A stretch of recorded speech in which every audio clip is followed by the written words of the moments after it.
no sean dos, porque exactos son los números. Depende.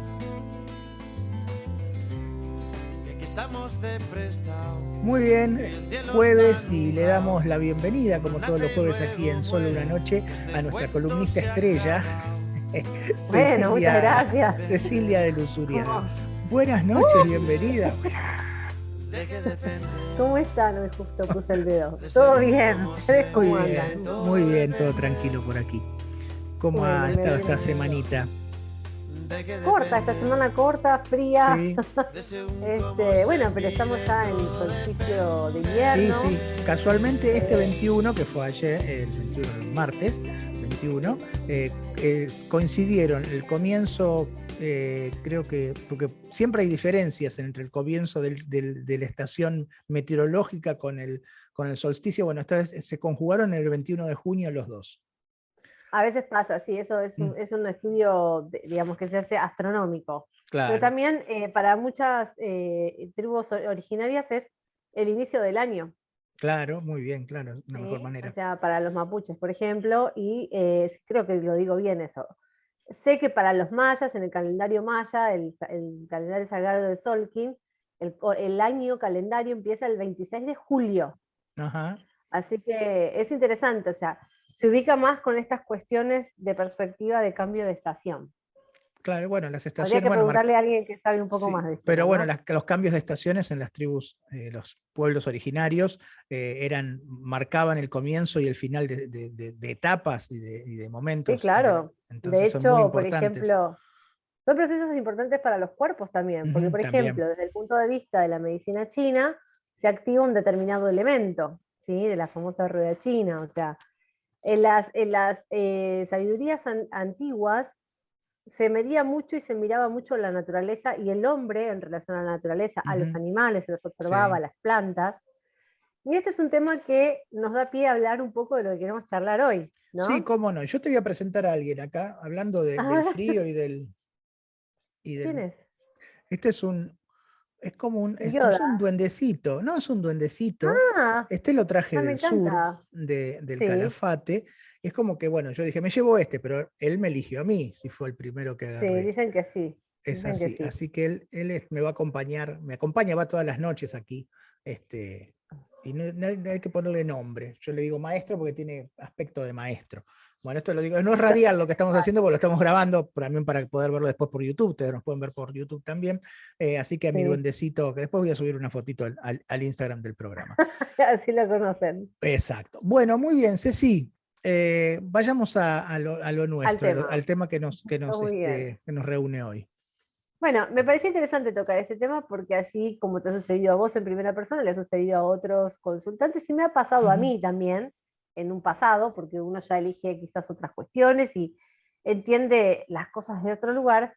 ¿Qué pasa cuando vamos con algún dolor o algún problema a una guardia o cuando nos tenemos que hacer un estudio que nos envía el médico, ¿no? Con los años algunos especialistas fueron siendo como más cautelosos y cuidadosos.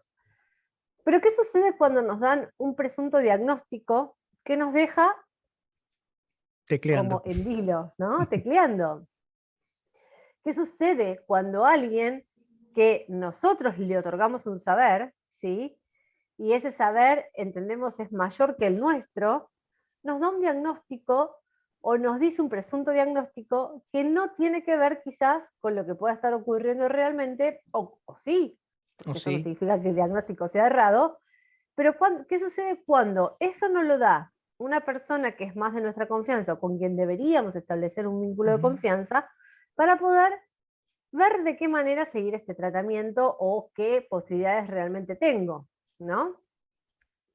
Y esto me pareció interesante porque se fue perdiendo un montón de cosas que hace unos minutos nomás hablábamos con respecto a cómo muchas veces hemos perdido la naturalidad entre la vida y la muerte, ¿no? O sea, ese proceso que llamamos vida, y entender que este es un cuerpo que se corrompe y que duele y que tiene un montón de cuestiones y dolencias, es finito, más en una cultura y una sociedad en donde estamos sometidos a estímulos del estrés permanentemente.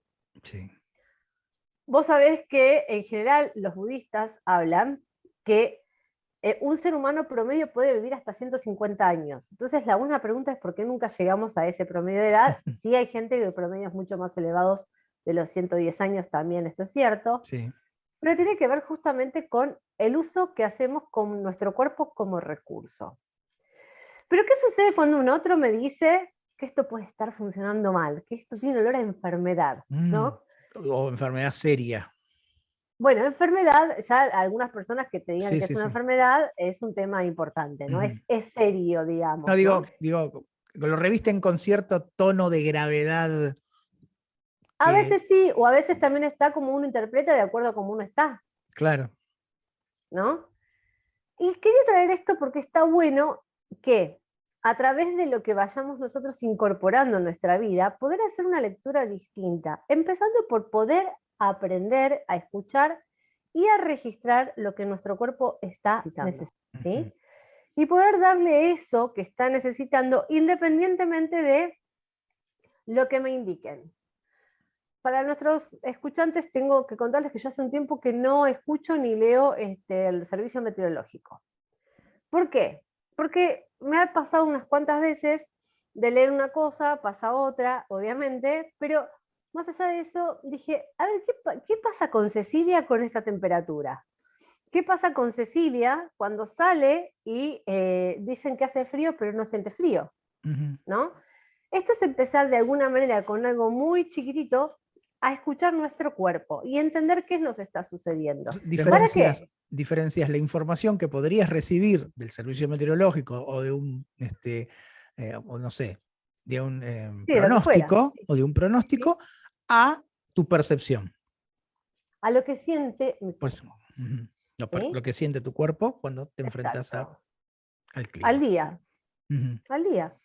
Porque también es cierto que uno va a sentir de acuerdo incluso a un estado de ánimo. Entonces, cuando nosotros vamos a un médico, hay cosas que me parecería que estaría bueno ver si se puede, porque sé que hoy día quizás no es tan fácil. Muchas clínicas y muchas prepagas han perdido el concepto del médico clínico de cabecera, Sí. que es a quien uno recurría. O sea, yo me acuerdo que en la otra cuadra de mi casa estaba el médico del barrio y que si pasaba algo, vos ibas y le preguntabas si el médico ese conocía la vida de una familia, ¿no? O sea, Sí. podía entender incluso qué podía estar sintiendo esa persona y ayudarlo a encontrar su propio proceso de conocimiento, ¿no? Porque en ese momento tampoco se daba todavía esto que yo intento hoy traer, que es, el otro tiene un saber, pero si yo comienzo a escuchar mi cuerpo y a ver qué me sucede, yo también tengo un saber con respecto a, mejor dicho, el otro tiene un conocimiento y yo puedo transformarlo en un saber. ¿Cuál es la diferencia? El saber se transforma en una sabiduría cuando yo puedo ir a ver qué es lo que realmente me está sucediendo, ¿sí?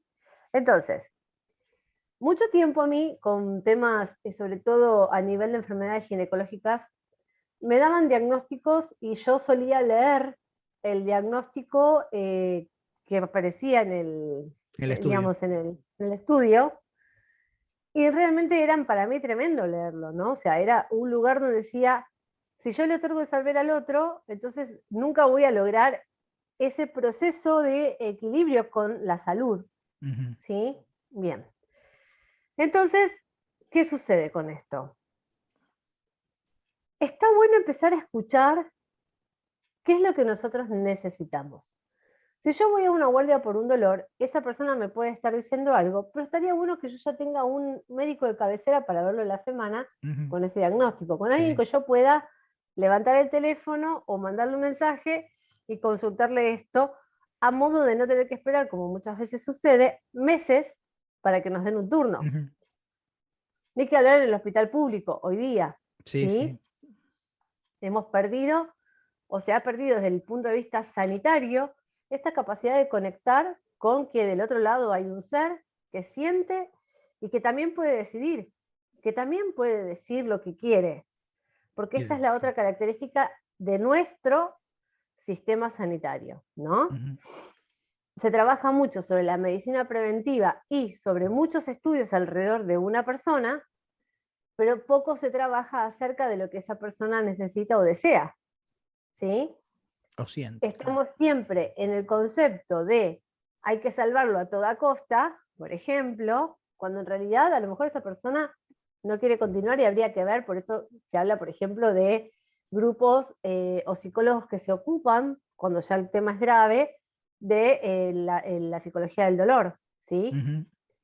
De hecho, hay terapeutas que se dedican a esto y que han aprendido a estudiar la ley desde el punto de vista de la ley concreta, Sí. de lo que se puede y lo que se debe y lo que cada prepaga debería otorgar y no se otorga, por ejemplo, ¿no? Pero eso sería como para otra discusión. Acá lo que me gustó es la idea de traer un poco más de tranquilidad.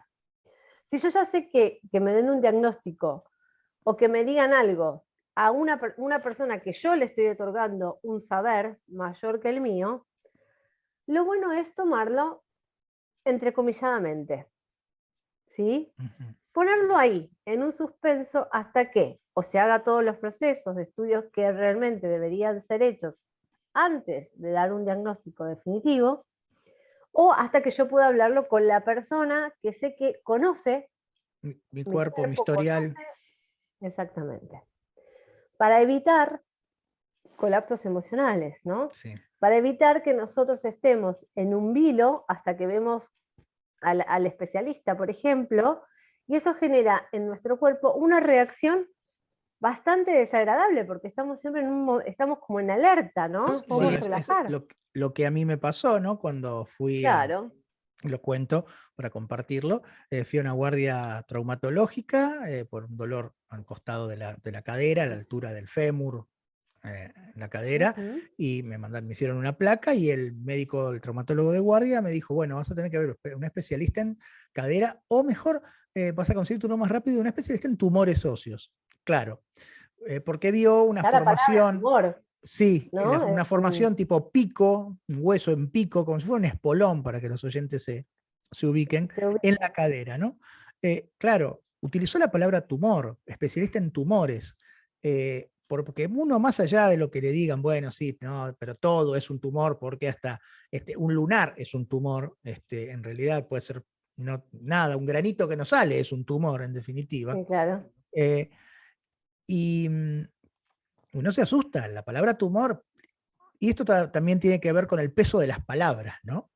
Con el peso que tienen las Absolutamente. palabras, y que le ha dado también, que la sociedad le ha dado cierto peso a ciertas palabras que nos han inculcado como que hay que tenerles miedo, y la verdad que no es así. Pero uno esto lo dice ahora en frío, pero en el momento en que lo escucha, a mí empecé a transpirar frío, me puse muy nervioso, me angustié, y tuve que pedir un turno con este especialista en tumores óseos y tardaron un mes en darme ese turno. O sea, Sí, yo estuve viviendo durante un mes pensando, ¿será un tumor? ¿No será un tumor? ¿Será algo bueno? ¿Será algo malo? Por más que después por muchas eso. personas cercanas a mí que no son traumatólogos especialistas, pero están cerca de ese tipo, de ese área, como pues son kinesiólogos y demás que conocen de esas cosas, me tranquilizaron y me dijeron, pero igual yo necesitaba la palabra del especialista. Y hasta ese día yo la pasé verdaderamente mal. Bien, porque acá viene la otra parte. El que nos da un presunto diagnóstico no sabe nuestra historia, no sabe qué sucedió con esa persona que se viene a hacer un estudio, que pasa por una guardia y pregunta algo.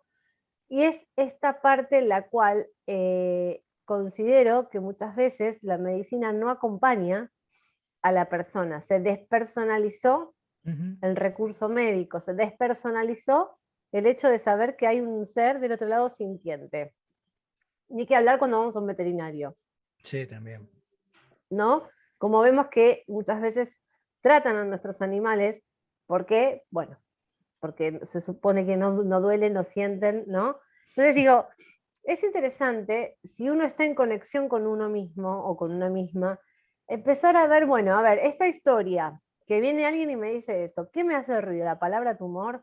Bueno, trabajemos eso, vayamos por ese lado, ¿sí? Muchas veces esta información también aparece para que uno pueda ingresar en lugares internos más profundos y pueda reconocer dónde está ese verdadero miedo, ¿no? Pero Exactamente. más allá de eso, la invitación es para cada persona en particular que empiece como a trabajar y a armar un registro de lo que va sucediendo en su cuerpo, a modo de ir entendiéndonos, a modo de escucharnos, ¿sí? Por ejemplo, si estoy cansada o estoy cansado, ¿me doy el tiempo de descansar? Esto es una forma de escuchar nuestro cuerpo. Sí, No hace falta claro que tampoco sí. hacer grandes movimientos, ¿no? Y entonces, empezar a reconocerme en esos movimientos para entender si realmente todo esto tiene un sentido para mí o no. Y en definitiva, no caer en este facilismo de que si uno me dice que sí, pero después el otro me dice que no, bueno, ya está, me quedo tranquila o tranquilo, ¿sí? Y entender que nosotros somos un equilibrio, ¿sí? Exacto. Para que haya salud tiene que haber enfermedad, digamos, Sí. ¿no? Este es el punto. Sí, el yin y el yang, Ahora, definitivo. claro, pero si nosotros conectamos con nuestra parte más espiritual, ¿sí? Y espíritu viene de la palabra, viene de la respiración, digamos. Los budistas, ustedes saben que la respiración vipassana, descubierta por Buda, es la que reconecta a la persona con este lugar tan interno, ¿sí? Ujú. Si nosotros entramos en ese lugar de silencio y de respiración, que conectamos con este lugar más espiritual, seguramente también podamos reconocer algunas otras cosas a nivel físico y emocional. Así que bueno, es un poco Ujú. la invitación a empezar a escucharnos de otra manera, ¿no? Y Que, obviamente buscar la ayuda que necesitemos en caso de que no mm, podamos solas o mm, solos. qué importante es escucharse uno mismo. Muy importante. Es muy importante. A veces lo Muy dejamos de importante. lado, ¿eh? Dejamos tanto de escuchar a los otros y también nos dejamos de escuchar nos dejamos de escuchar a nosotros mismos. Así es. Hasta Así es. el problema de la incomunicación es con uno mismo también, no solamente con el Tal cual. resto. Tal Así que cual. bueno, y Es tranquilizarse así. y tomar las cosas como eso. Cuando uno le entrega un poder al otro, porque ese conocimiento que le entrega uno al otro es como entregarle un poder, ¿no? Sobre Totalmente. uno, ¿no? Y hay que, bueno, equilibrarse con eso. Es difícil, es un proceso, es un camino, pero bueno, Es un se puede camino, lograr. claro, por eso a veces en terapia lo que se aprende es aprendernos a escucharnos, ¿no? Esto Ujú. que a lo mejor no nos cuesta tanto en el día a día. Y esto forma parte también de escuchar el cuerpo, no solamente escuchar lo que el otro tiene para decirme, escuchar lo que yo dije, ¿no? No solo desde la palabra hablada. ¿Qué nos quiere decir? ¿Qué nos dice el cuerpo? ¿Qué nos comunica? Exactamente. Escucharlo. ¿Qué nos comunica? ¿Cómo es conversar con nuestro cuerpo? Mira qué lindo. Exacto. ¿Eh? Exactamente. Bueno, Ceci, gracias como siempre. A ustedes, Las redes sociales @Cecilia de Luzuriaga. Luzuriaga, en todas partes. Cecilia de Luzuriaga en todas partes, brillando Así como es. siempre. Gracias, Ceci. Nos Muchas reencontramos gracias. la próxima semana. Que tengan una linda semana. Adiós. Muchas gracias. Ha sido Chau, chau. Cecilia de Luzuriaga aquí en Solo una Noche, como todos los jueves. Cuento se acaba.